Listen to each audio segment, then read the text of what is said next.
Morning students. बेटा आज हम एंडोक्राइन सिस्टम अंतःस्रावी तंत्र का नेक्स्ट लेक्चर डिस्कस करेंगे। इससे पहले वाले लेक्चर में हमने पीयूष ग्रंथि के बारे में डिस्कस किया था, अग्र पीयूष ग्रंथि, पश्च पीयूष ग्रंथि के बारे में डिस्कस किया था। हमने बताया था कि अग्र पीयूष ग्रंथि से कौन से हार्मोन रिलीज होते हैं, पश्च पीयूष ग्रंथि से कौन से हार्मोन रिलीज होते हैं, इनके अतिस्रावण और अल्पस्रावण से कौन कौन से रोग होते हैं। ठीक है, आज हम नेक्स्ट ग्लैंड्स पढ़ेंगे, नेक्स्ट ग्रंथि पढ़ेंगे, उसका नाम है थायराइड ग्लैंड। क्या बेटा? Thyroid gland. ठीक है, तो देखते हैं थायराइड ग्लैंड।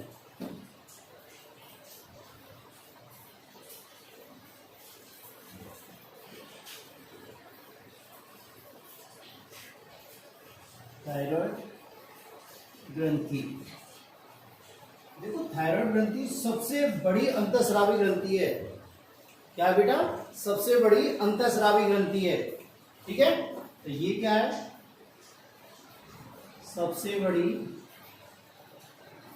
अंतःस्रावी ग्रंथि है। ठीक है, ये उत्पत्ति में कैसी होती है? ये उत्पत्ति में होती है बेटा एंडोडर्मल। कैसी होती है? एंडोडर्मल।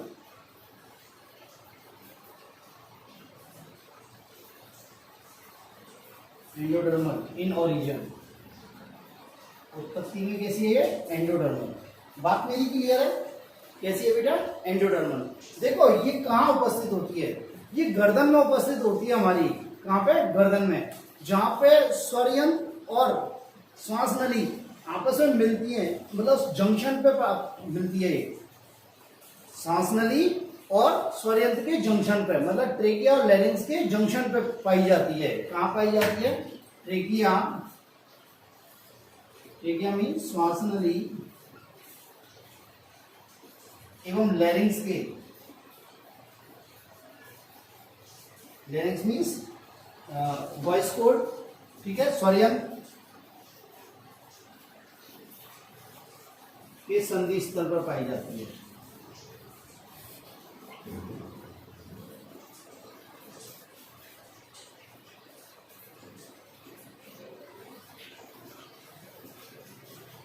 कहां पाई जाती है बेटा? ये गर्दन में, श्वास नली एवं स्वरयंत्र के संधि स्थल पर पाई जाती है। ठीक है, एक्चुअली इसकी यदि पोजीशन देखें तो इसकी पोजीशन होती है वेंट्रोलेटरल साइड। कैसी होती है बेटा? Ventrolateral side. ठीक है, दूसरी बात, इसका वजन कितना होता है? इसका वजन होता है 25 से 50 ग्राम, सॉरी 25 से 30 ग्राम। कितना होता है? 25 से 30 ग्राम। मादा में ये थोड़ी बड़ी होती है। मादा में क्या होती है? ये थोड़ी बड़ी होती है। आकृति में कैसी होती है? ये एच आकार की होती है। आकार में कैसी होती है? इंग्लिश का जो एच अक्षर होता है, एच आकार की होती है।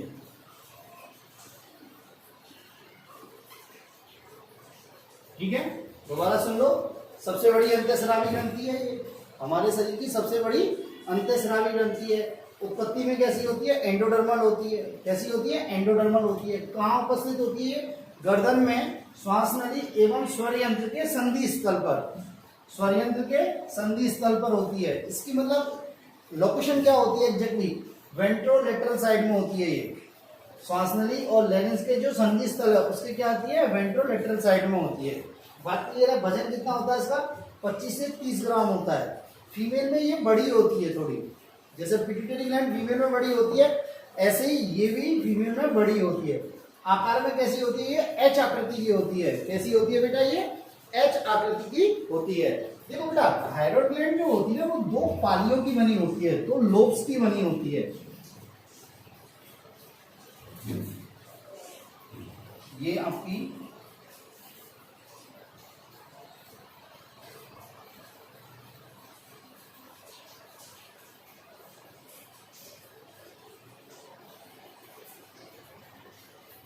थायराइड है।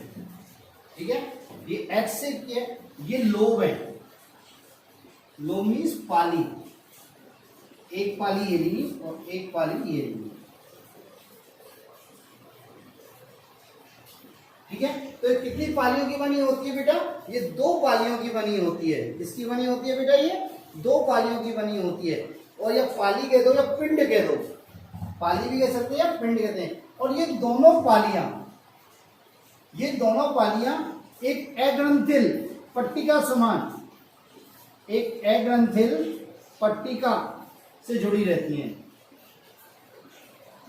ये अग्रंथिल कैसे जुड़ी रहती है? पट्टिका से जुड़ी रहती है, जिसे क्या बोलते हैं? इस्थमस। क्या कहते हैं? इस्थमस। तो थायराइड ग्रंथि कैसी होती है? द्विपिंडीय, बाइलोब। इसकी वो कैसी होती है? बाइलोब, द्विपिंडीय।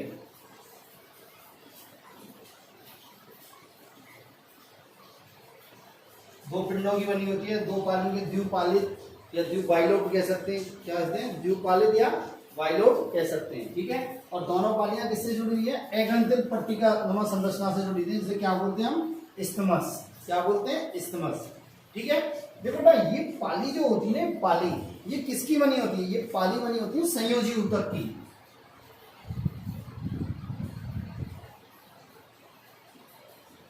किसकी बनी होती है बेटा? संयोजी ऊतक की। ये पालियां किसकी बनी होती है? संयोजी ऊतक की। और इन पालियों के अंदर क्या होता है? लूज कनेक्टिव टिश्यू बना रहता है, ढीला संयोजी ऊतक बना रहता है। क्या बना रहता है? ढीला संयोजी ऊतक बना रहता है, ढीला संयोजी ऊतक बना रहता है, जिसे क्या बोलते हैं? Loose connective tissue.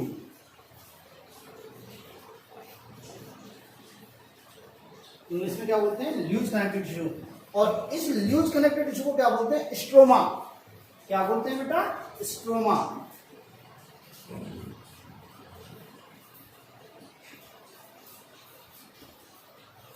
क्या होता है बेटा? स्ट्रोमा। और इस स्ट्रोमा में प्रत्येक लोब के या प्रत्येक पाली के स्ट्रोमा में बहुत सारी छोटी छोटी पट्टिकाएं होती हैं। बहुत सारी क्या होती हैं? छोटी छोटी पट्टिकाएं होती हैं, जिन्हें क्या बोलते हैं? थायराइड पट्टिका या थायराइड फॉलिकल। क्या बोलते हैं? थायराइड पट्टिका या थायराइड फॉलिकल। तो स्ट्रोमा में क्या पाई जाती है? अनेक छोटी छोटी ग्रंथिल पट्टिका, जिन्हें क्या बोलते हैं हम? थायराइड फॉलिकल, थायराइड पट्टिका।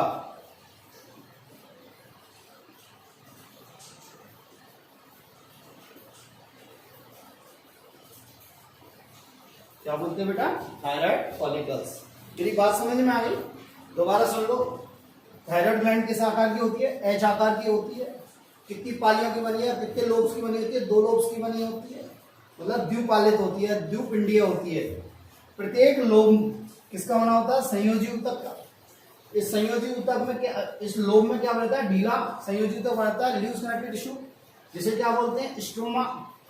इस स्ट्रोमा में अनेक छोटी छोटी ग्रंथिल पट्टिकाएं होती हैं, छोटी छोटी ग्रंथिल पट्टिकाएं होती हैं, जिन्हें क्या बोलते हैं? Thyroid follicle. क्या बोलते हैं?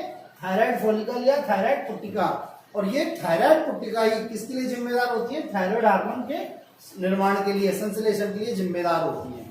ठीक है। तो देखो आप थायराइड फॉलिकल कैसी होती है।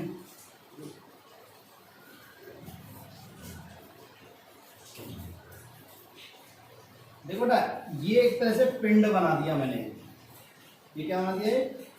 पिंड बना दिया, लोब बना दिया, पाली बना दी। ठीक है। इसके अंदर क्या है? बहुत छोटी छोटी क्या रहती हैं? Thyroid follicle. ये मैं थायराइड फॉलिकल बना दूं। ठीक है। ये तो हो गया आपका पाली, थायराइड पाली या पिंड। ठीक है। थायराइड पाली या पिंड। और ये क्या हुई? थायराइड पट्टिका।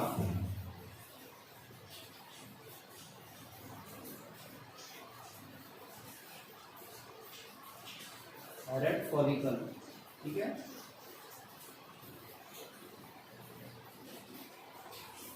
और ये बीच में जो हो गया ना, ये इस प्रकार, ये क्या हो गया? स्ट्रोमा। क्या हो गया बेटा? स्ट्रोमा। ठीक है। अब देखो, ये थायराइड फॉलिकल होती हैं, ये क्या होती हैं? इकहरी परत से आवृत रहती हैं। ये क्या होती है? इकहरी परत से आवृत होती है, कोशिकाओं की इकहरी परत से आवृत रहती हैं, ये जितनी भी फॉलिकल्स होती हैं। और ये क्या, ये कौन सी उपकला होती है? ये ग्रंथिल घनाकार उपकला होती है। क्या होती है बेटा? ग्रंथिल घनाकार उपकला। प्रत्येक फॉलिकल किससे आवृत रहती है? ग्रंथिल घनाकार उपकला से, ग्लैंडुलर ओवाइडल एपिथेलियम।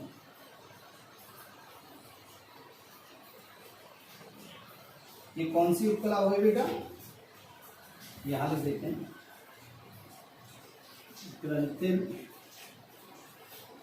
घनाकार उपकला। प्रत्येक थायराइड फॉलिकल किससे आवृत रहती है? ग्रंथिल घनाकार उपकला की एक परत से। ठीक है, ये जितनी भी फॉलिकल्स होती हैं इनके अंदर क्या होता है? एक आयोडीन युक्त कोलाइडल पदार्थ होता है। क्या होता है बेटा? आयोडीन युक्त कोलाइडल पदार्थ। इनके अंदर क्या होता है? आयोडीन युक्त कोलाइडल पदार्थ भरा होता है।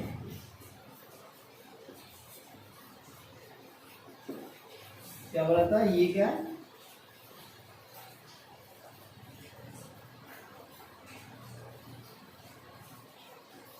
आयोडीन युक्त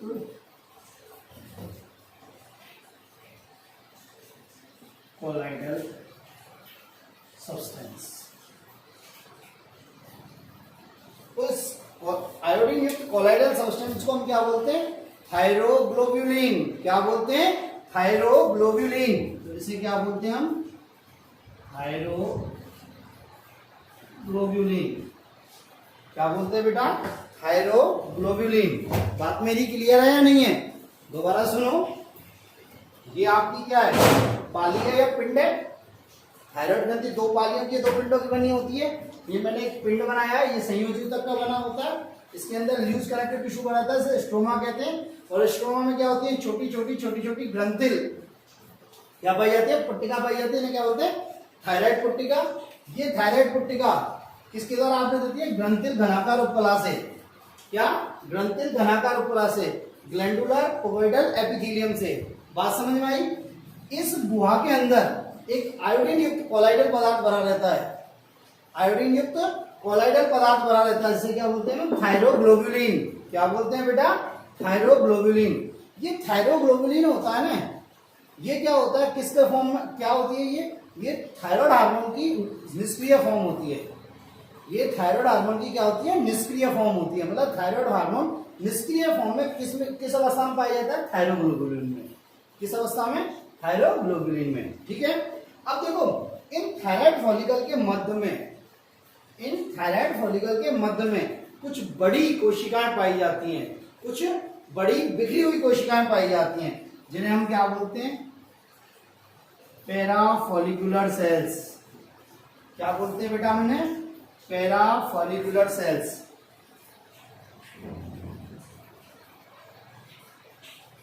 या और क्या बोलते हैं? अंतराली कोशिका। क्या बोलते हैं? अंतराली कोशिका। और क्या बोलते हैं? सी सेल्स। क्या बोलते हैं बेटा? सी सेल्स। बात समझ में आई? तो देखो, ये सी सेल का काम क्या होता है? ये सी सेल एक हार्मोन निकालती हैं, जिसे क्या बोलते हैं? कैल्सिटोनिन। क्या बोलते हैं? कैल्सिटोनिन। और ये कैल्सिटोनिन किससे निकल रहा है? थायराइड ग्लैंड से। तो इसलिए क्या बोलते हैं? थायरोकैल्सिटोनिन। क्या बोलते हैं इस हार्मोन को? थायरोकैल्सिटोनिन।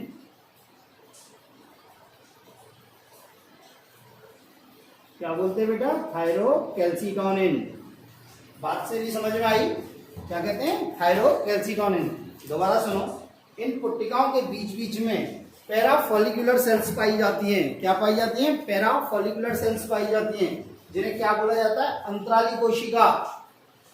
और क्या बोला जाता है? सी सेल्स। क्या बोला जाता है? सी कोशिकाएं।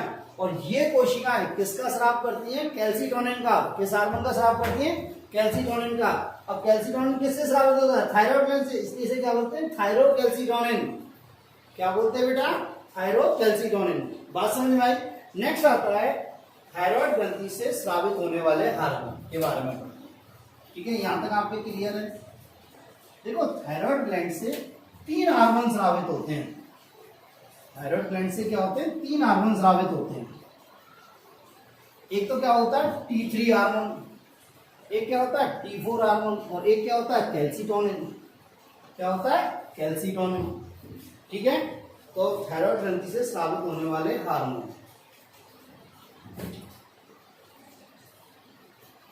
थायराइड ग्लैंड से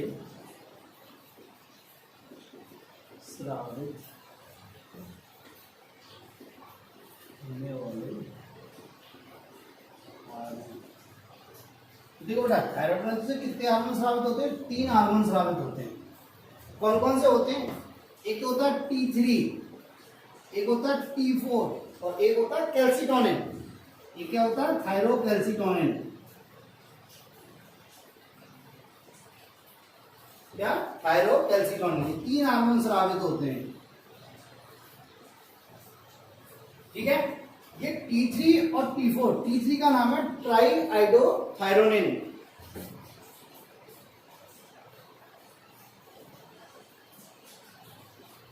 क्या है इसका नाम? Try iodothyronine. क्या नाम है बेटा? Try iodothyronine. और इसका क्या नाम है? T4 का टेट्रा आइडो थायरोनिन। क्या बेटा? Tetra iodothyronine. और सही से लिखता हूं।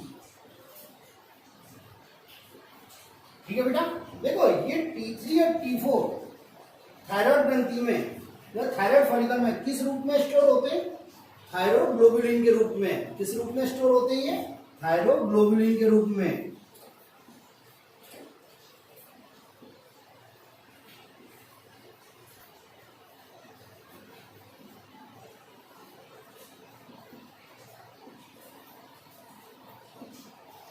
थायरोग्लोबुलिन के रूप में क्या होते हैं? संचित होते हैं। अब एक बात सुनो, देखो हमने बोला था कि हार्मोन शरीर में संचित नहीं होते, स्टोर नहीं होते, पर थायराइड ग्रंथि के हार्मोन ऐसे होते हैं T3 और T4 जो शरीर में क्या होते हैं? संचित होते हैं, स्टोर होते हैं। क्या होते हैं? शरीर में स्टोर होते हैं। यदि कोई क्वेश्चन आता है ऐसा कौन सा हार्मोन जो शरीर में संग्रहित होता है, वो सिर्फ और सिर्फ कौन सा होता है? थायराइड ग्रंथि के hormone T3 and T4। T3 and T4। मेरी बात क्लियर है? देखो इस थायराइड फॉलिकल में नहीं, थायरोग्लोबुलिन क्या होता है? इतना स्टोर होता है कि 3 महीने तक, 3 से 4 महीने तक बॉडी को क्या होती है? थायराइड हार्मोन की पूर्ति करता रहता है। इतना थायरोग्लोबुलिन स्टोर रहता है कि 3 से 4 महीने तक वो क्या करता है? शरीर को थायराइड हार्मोन की क्या करता रहता है? कमी को पूरा करता रहता है। बात मेरी क्लियर है? नेक्स्ट देखो, देखो ये T3 है ना, T3 ये कितना होता है टोटल? ये होता है 20%। कितना होता है बेटा? 20%।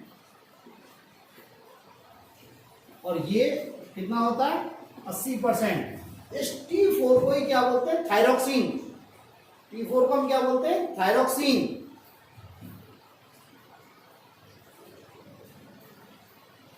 क्या बोलते हैं? T4 को क्या बोलते हैं? थायरोक्सिन। अब देखो T3 ट्राइआइडोथायरोनिन कितना होता है? 20%।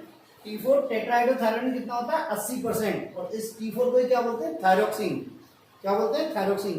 पर जहां सक्रियता की बात होती है, किसकी बात होती है? सक्रियता की। तो ये T3 होता है ना बेटा, ये T3 T4 की तुलना में, T3 T4 की तुलना में 4 गुना अधिक सक्रिय होता है।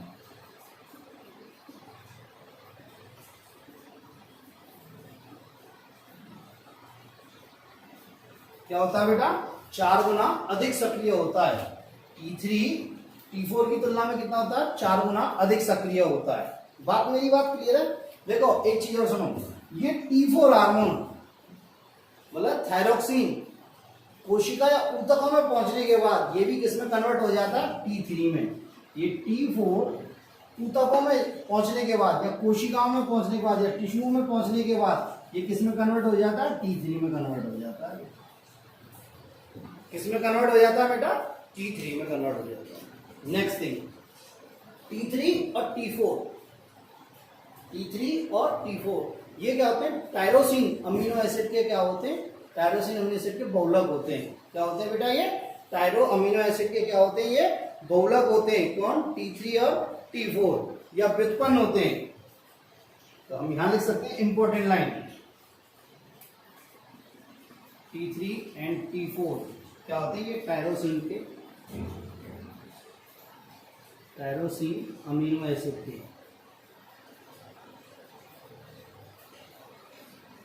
व्युत्पन्न होते हैं।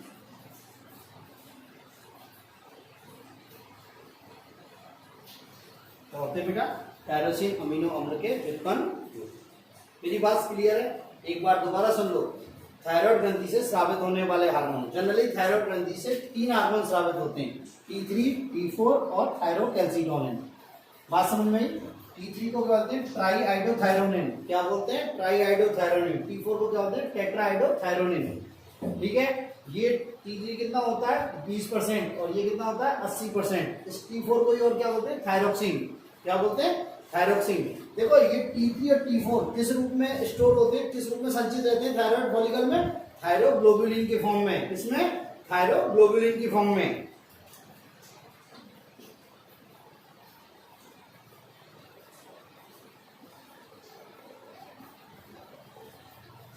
थायरोग्लोबुलिन के रूप में स्टोर होते हैं। और एकमात्र ये T3, T4 एकमात्र ऐसे हार्मोन होते हैं जो शरीर में संचित होते हैं, बाकी कोई भी हार्मोन शरीर में संचित नहीं होता। ठीक है बेटा। नेक्स्ट, यदि हम इसकी सक्रियता की बात करें तो T3, T4 की तुलना में 4 गुना अधिक सक्रिय होता है। क्या होता है? 4 गुना अधिक सक्रिय होता है। ये T4 भी कोशिका या ऊतकों में पहुंचने के बाद किसमें कन्वर्ट हो जाता है? T3 में। किसमें कन्वर्ट हो जाता है? T3 में। और T3, T4 दोनों हार्मोन किसके व्युत्पन्न होते हैं? टायरोसिन अमीनो अम्लों के। किसके व्युत्पन्न होते हैं बेटा? टायरोसिन अमीनो अम्लों के। ठीक है। नेक्स्ट देखो बेटा, ये थायराइड ग्रंथि होती है ना, थायराइड ग्रंथि, इसके लिए थायराइड हार्मोन बनाने के लिए किसकी जरूरत होती है? आयोडीन की। थायराइड ग्रंथि को थायराइड हार्मोन सिंथेसाइज करने के लिए इस ग्रंथि को, थायराइड ग्रंथि को थायराइड हार्मोन के निर्माण के लिए, इंपॉर्टेंट लाइन है, के निर्माण के लिए किसकी जरूरत होती है? आयोडीन की आवश्यकता होती है।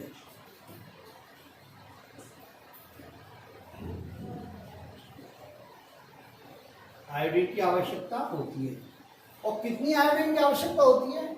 120 माइक्रोग्राम पर डे। इतनी आयोडीन की आवश्यकता होती है। कितनी? 120 माइक्रोग्राम पर डे। बात क्लियर है? यदि आयोडीन नहीं मिलेगी तो थायराइड ग्रंथि के हार्मोनों का निर्माण नहीं होगा।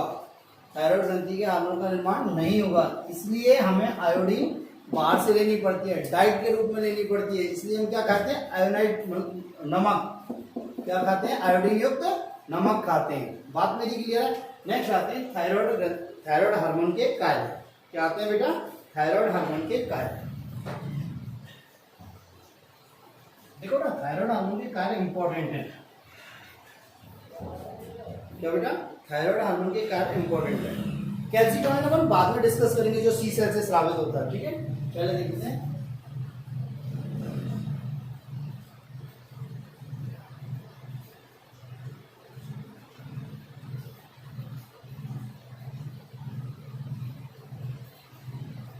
देखो, पहला काम क्या होता है थायराइड हार्मोन का? वृद्धि। पहला क्या होता है? वृद्धि एवं विकास। फर्स्ट कौन सा होता है? वृद्धि एवं विकास। ठीक है, ग्रोथ एंड डेवलपमेंट। देखो, मैंने आपको बताया था जब मैंने पिट्यूटरी ग्लैंड पढ़ाई थी, ग्रोथ हार्मोन पढ़ाया था, कि ग्रोथ हार्मोन सिर्फ और सिर्फ शारीरिक वृद्धि, इसके लिए शारीरिक वृद्धि के लिए जिम्मेदार होता है। पर थायराइड हार्मोन ऐसा हार्मोन होता है जो शारीरिक, मानसिक और लैंगिक तीनों प्रकार की वृद्धि के लिए क्या होता है? आवश्यक होता है। तो ये किस किस की वृद्धि के लिए आवश्यक होता है? फिजिकल ग्रोथ,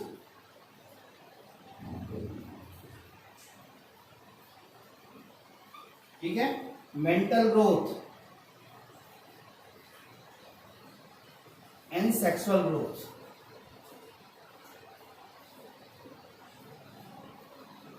लैंगिक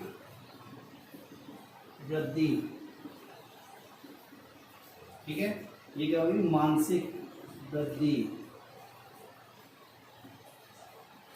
और ये क्या होगी? शारीरिक वृद्धि।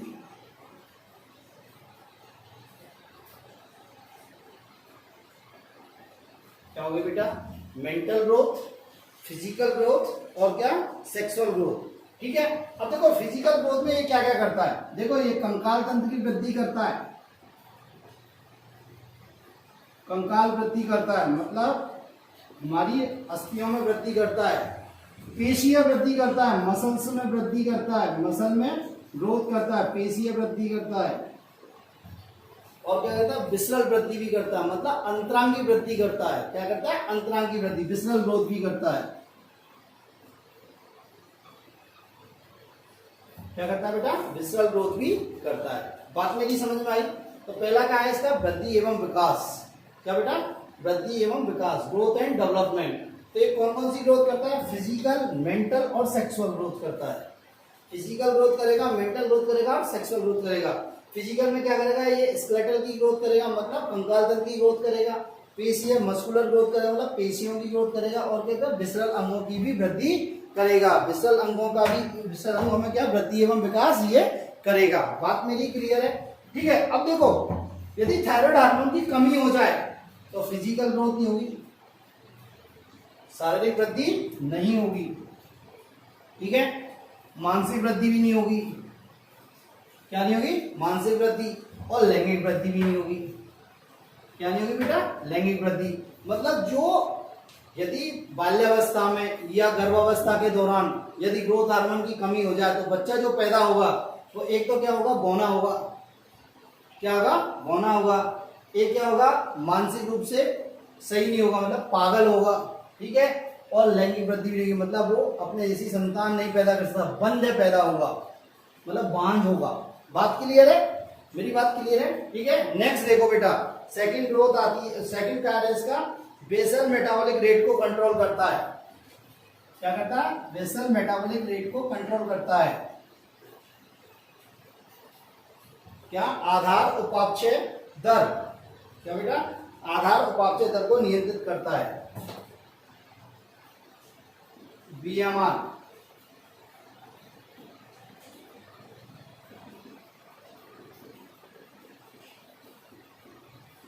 BMR means basal metabolic rate, इसको बोलते हैं बेसल मेटाबॉलिक रेट। क्या बोलते हैं बेटा? बेसल मेटाबॉलिक रेट, आधार उपापचय दर।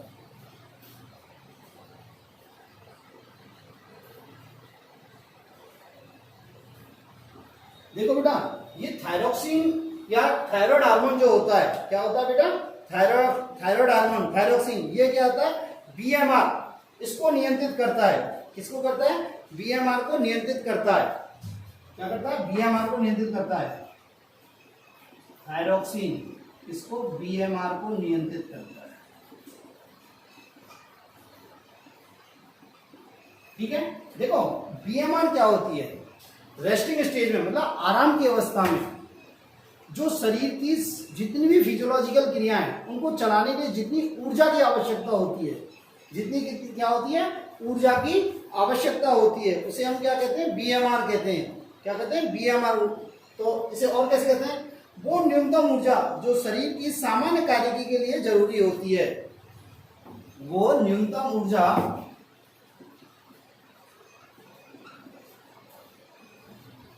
जो या कैलोरी जो शरीर की सामान्य कार्यकी के लिए, कार्यकी मीन्स फिजियोलॉजी, कार्यकी के लिए आवश्यक होती है।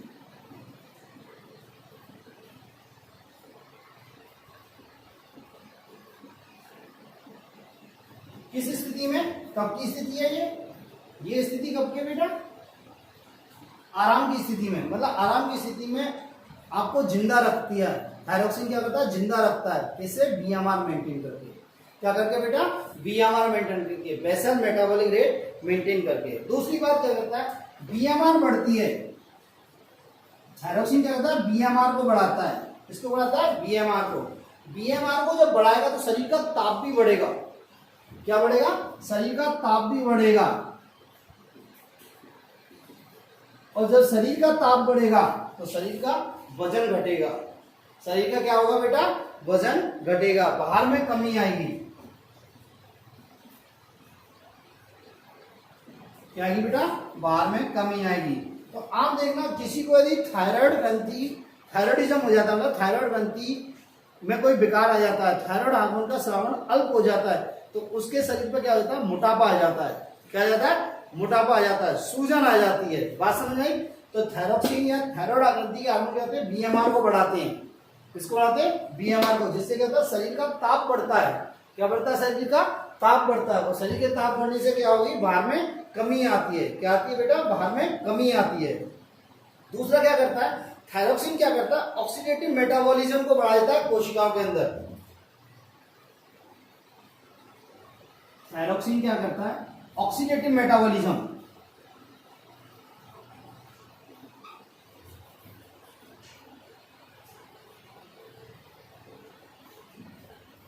इनसेल क्या करता है? कोशिका के अंदर ऑक्सीडेटिव मेटाबॉलिज्म को बढ़ा देता है। किसको बढ़ा देता है बेटा? ऑक्सीडेटिव मेटाबॉलिज्म को। ऑक्सीडेटिव मेटाबॉलिज्म का मतलब क्या होता है बेटा? ऑक्सीकारी मेटाबॉलिज्म। क्या? ऑक्सीकारी मेटाबॉलिज्म को बढ़ा देता है।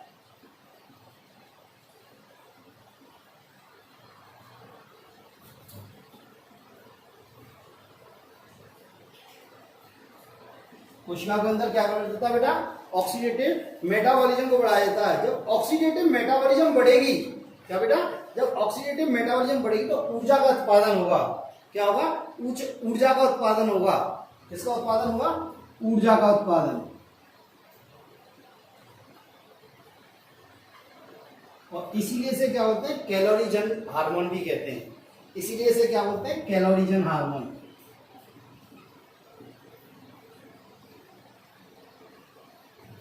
क्या बोलते हैं बेटा? कैलोरीजन हार्मोन भी कहते हैं। क्या कहते हैं बेटा? कैलोरीजन हार्मोन भी इसे कहते हैं, क्योंकि ये ऑक्सीडेटिव मेटाबॉलिज्म को बढ़ा देता है। और ऑक्सीडेटिव मेटाबॉलिज्म बढ़ेगी तो क्या होगी? ऊर्जा का उत्पादन बढ़ेगा। क्या बढ़ेगा? ऊर्जा का उत्पादन बढ़ेगा। ऊर्जा का उत्पादन बढ़ेगा तो क्या? इसलिए से क्या होते हैं? कैलोरीजन हार्मोन भी कहते हैं। क्या बोलते हैं? कैलोरीजन हार्मोन। नेक्स्ट क्या करता है? सोडियम पोटेशियम एटीपीज की क्रिया को बढ़ा देता है। सोडियम पोटेशियम एटीपेज ये एंजाइम होता है, इसकी क्रियाशीलता को बढ़ा देता है।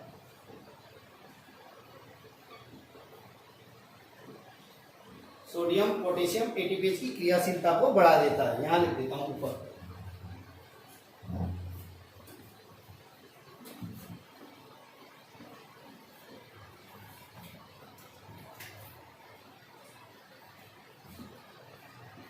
सोडियम पोटेशियम एटीपेज की क्रियाशीलता को बढ़ाता है। ये सोडियम एटीपेज क्या होता है? एक एंजाइम होता है बेटा। क्या होता है? ये एंजाइम होता है, जिससे क्या होती है? इसकी क्रियाशीलता बढ़ जाती है। तो इसमें हार्ट पे बहुत ज्यादा इफेक्ट आता है, वो मैं आपको आगे बताऊंगा। ठीक है। दूसरा क्या होता है? थायरॉक्सिन हार्मोन जो होता है ना बेटा, थायरॉक्सिन हार्मोन ये कहता है प्रत्येक कोशिका में माइटोकॉन्ड्रिया की संख्या को बढ़ा देता है। क्या करता है ये? थायरॉक्सिन क्या करता है? प्रत्येक कोशिका में माइटोकॉन्ड्रिया की संख्या को बढ़ा देता है।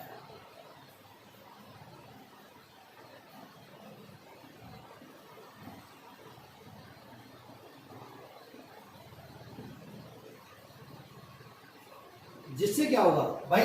प्रत्येक कोशिका में यदि माइटोकॉन्ड्रिया की संख्या बढ़ जाएगी तो क्या होगी? रेट ऑफ एनाबॉलिज्म बढ़ जाएगी। रेट ऑफ एनाबॉलिज्म बढ़ जाएगी।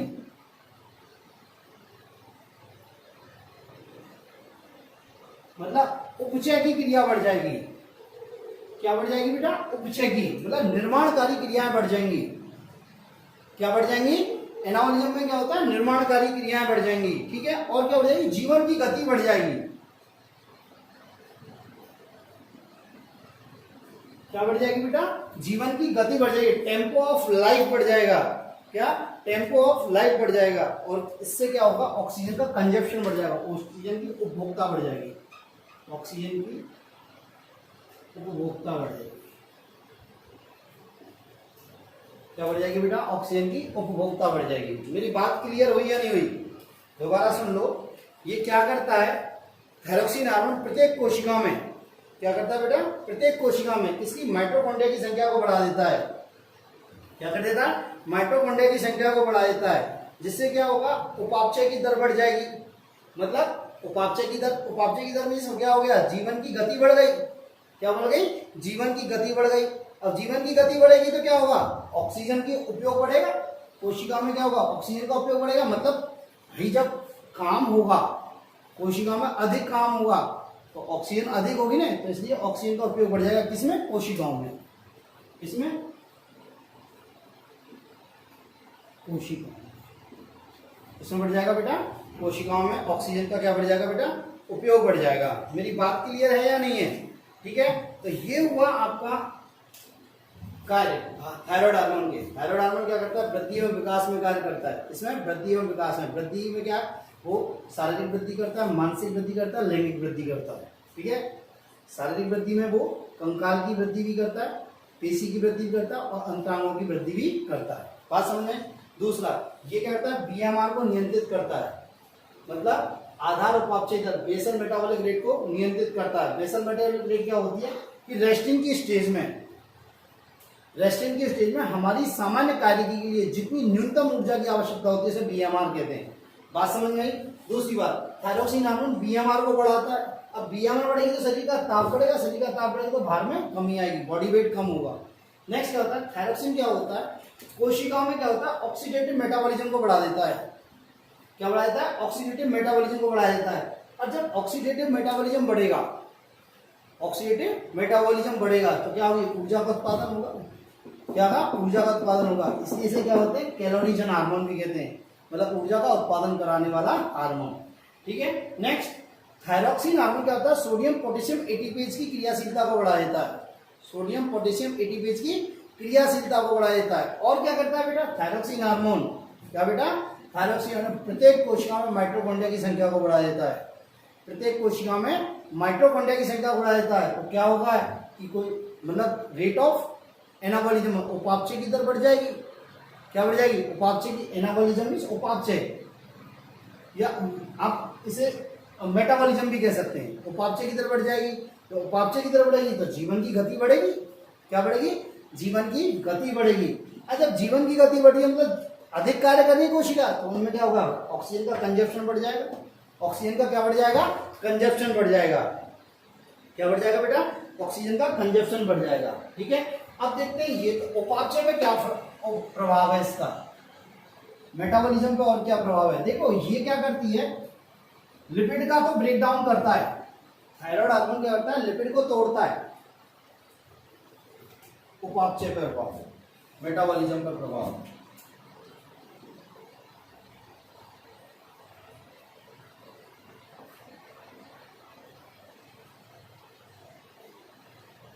ये क्या करता है, ए लिपिड को तोड़ता है। लिपिड को क्या करता है, तोड़ता है। मतलब क्या करता है, लिपोलाइसिस करता है। क्या करता है बेटा, लिपोलाइसिस करता है। दूसरी क्या होती है, ब्लड में ग्लूकोज की मात्रा को बढ़ाता है। ब्लड में ग्लूकोज की मात्रा को बढ़ाता है। अब देखो यदि ब्लड में ग्लूकोज की मात्रा बढ़ रही है तो क्या कर रहा है ये, मतलब ये डायबिटोजेनिक फैक्टर है, डायबिटीज पैदा कर रहा है, तो डायबिटोजेनिक फैक्टर है। तीसरा क्या होता है, देखो बेटा, प्रोटीन। प्रोटीन में दो इफेक्ट हैं। यदि सामान्य सांद्रता है, यदि T3 एंड T4 की सामान्य सांद्रता है तो क्या करेंगे, प्रोटीन का निर्माण होगा। क्या होगा, प्रोटीन का निर्माण होगा, प्रोटियोजेनेसिस होगा। और यदि असामान्य सांद्रता है,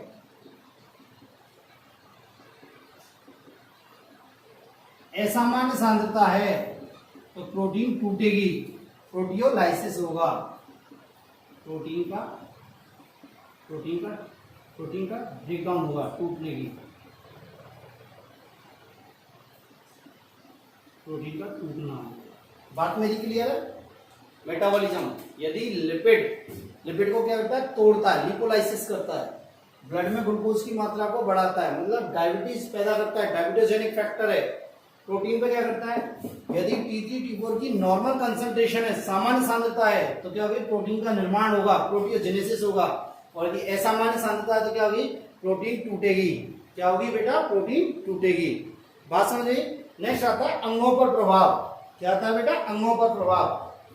देखो CNS मतलब केंद्रीय तंत्रिका तंत्र का परिवर्धन भी करता है और विकास भी करता है। अंगों पर प्रभाव,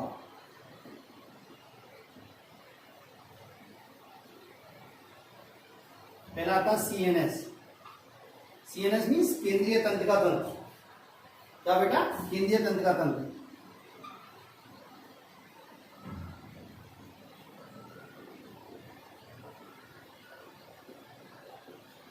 केंद्रीय तंत्रिका तंत्र में क्या आता है, एक तो मस्तिष्क आता है और एक स्पाइनल कोड आता है। क्या होता है, मस्तिष्क और स्पाइनल कोड। देखो इस केंद्रीय तंत्रिका तंत्र का क्या करता है, विकास करता है और परिवर्धन करता है।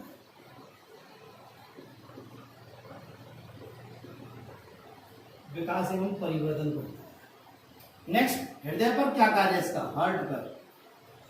हार्ट पे क्या होता है, ऐसे नोड की क्रिया को बढ़ाता है। ऐसे नोड की क्रिया को बढ़ाता है। जब ऐसे नोड की क्रिया बढ़ेगी तो क्या होगा, कार्डियक आउटपुट बढ़ेगा।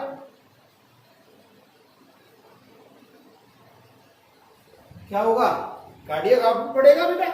और कार्डियक आउटपुट बढ़ेगा तो क्या होगा, बीपी बढ़ेगा। और बीपी बढ़ेगा तो क्या होगी, हार्ट बीट भी बढ़ेगी।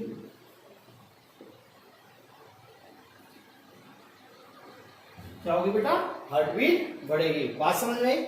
ये ऐसे नोड की क्रिया को बढ़ाएगा, ठीक है, कार्डियक आउटपुट भी बढ़ेगा, बीपी भी बढ़ेगा, और क्या होगा, हार्ट बीट भी बढ़ेगी। क्या बढ़ेगी बेटा, हार्ट बीट की बढ़ेगी। बात समझ आई। ब्लड में क्या करेगा, तीसरा, ब्लड रक्त के उत्पादन को बढ़ाएगा। रक्त के उत्पादन को बढ़ाएगा।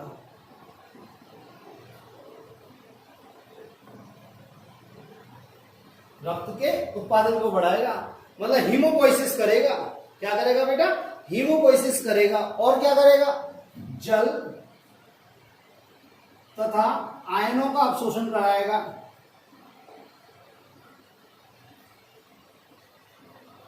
जल तथा आयनों का क्या कराएगा, अवशोषण कराएगा। ठीक है। और क्या करेगा, चौथा, ये एमसी को नियंत्रित करेगा। मादा में एमसी को नियंत्रित करेगा, मतलब मेंस्ट्रुअल साइकिल को रेगुलेट करेगा। क्या करेगा बेटा, मेंस्ट्रुअल साइकिल को रेगुलेट करेगा। मेरी बात समझ में आई? ठीक है। तो अंगों पर प्रभाव, सीएनएस केंद्रीय तंत्रिका तंत्र के विकास एवं परिवर्तन करेगा। हृदय में क्या क्या, ऐसे नोड की क्रिया को बढ़ाएगा, कार्डियक आउटपुट बढ़ेगा, उससे बीपी बढ़ेगा और हार्ट रेट भी बढ़ेगी। ब्लड उत्पादन को बढ़ाएगा, मतलब हीमोपोइसिस करेगा। हीमोपोइटिक ऑर्गन है कहने के लिए ये जल तथा आयनों का अवशोषण कराएगा। जल तथा आयनों का अवशोषण कराएगा और क्या करेगा, एमसी को नियंत्रित करेगा। एमसी को नियंत्रित करेगा। ये थे थायराइड हार्मोन के कार्य। ठीक है, आपको पढ़ने ही अच्छे से। ठीक है, तो आपकी बुक में ये दे रखे हैं। बात मेरी क्लियर है? ठीक है। यदि कोई प्रॉब्लम है तो आप मुझसे पूछते रहना। ठीक है, आज के लिए इतना ही। कल हम रेगुलेशन और इससे रिलेटेड डिजीज पढ़ाएंगे। ठीक है बेटा, थैंक यू।